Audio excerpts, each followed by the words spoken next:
चालाक गधा की कहानी। एक दिन एक किसान का गधा कुएं में गिर गया। वह गधा घंटों जोर जोर से रोता रहा और किसान सुनता रहा और विचार करता रहा कि उसे क्या करना चाहिए और क्या नहीं।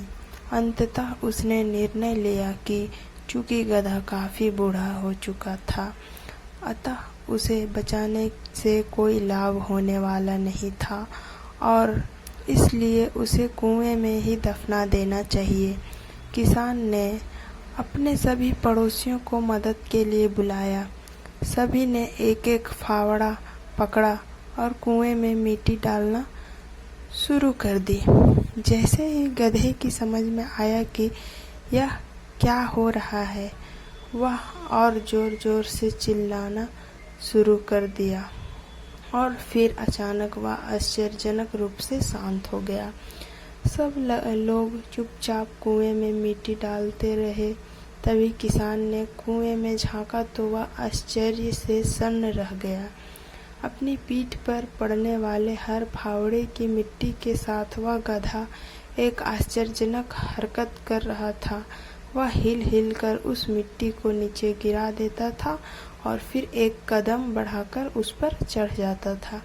जैसे जैसे किसान तथा उसके पड़ोसी उस पर फावड़ों से मिट्टी गिराते, वैसे वैसे वह हिल हिल कर उस मिट्टी को गिरा देता और ऊपर चढ़ाता।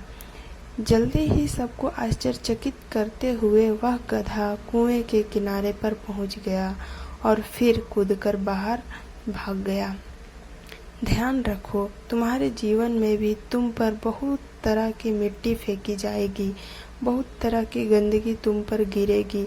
जैसे कि तुम्हें आगे बढ़ने से रोकने के लिए कोई बेकार में ही तुम्हारी आलोचना करेगा, कोई तुम्हारी सफलता से ईर्ष्या के कारण तुम्हें बेकार में ही भला बुरा कहेगा, कोई तुमसे आगे निकलने के लिए ऐसे रास्ते अपनाता हुआ दिखेगा जो तुम्हारे आदर्शों के विरुद्ध होंगे। ऐसे में तुम्हें हतोत्साहित होकर कुएं में ही नहीं पड़े रहना है, बल्कि साहस के साथ हिल हिल कर रहना है। हिल हिल कर हर तरह की जिंदगी को गिरा देना है और उससे सीख लेकर उसे सीढ़ी बनाकर बिना अपने आदर्शों का त्याग किए अपने कदमों को आगे बढ़ाते जाना है।